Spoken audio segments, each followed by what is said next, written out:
textbook versus real world crime scenes are not the same.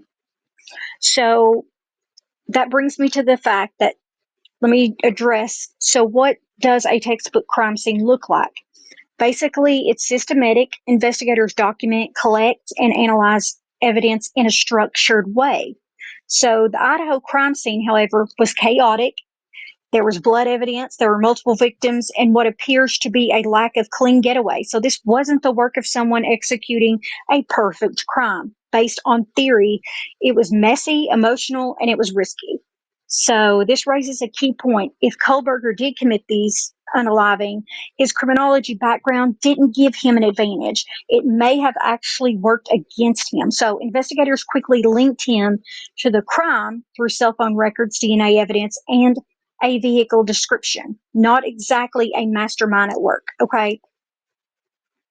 Although I do think that some of the methods of whomever it was that committed this crime. So I'm not saying that he is the individual. Okay. I'm just going by, we're just talking on this topic. Okay.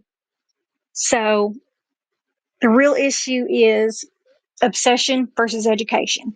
So the real concern is that Kohberger studied criminology. And it's whether he was obsessed with crime in a way that blurred the line between academic interest and personal fixation, or was that just something that others did? They couldn't decipher the two. Whenever they seen that he had this criminology degree, what have you, it just kind of blended and meshed and just made everything, exist to be, this is why he committed the crimes. He's smart, da da da da da. That's usually the concept, but did his studies give him the knowledge to avoid getting caught? Clearly not. But did they give him the language to justify or intellectualize violent behavior? That's the question prosecutors will likely focus on. So why this matters? Ultimately, Kohberger's coursework wasn't unique. It was standard criminology material.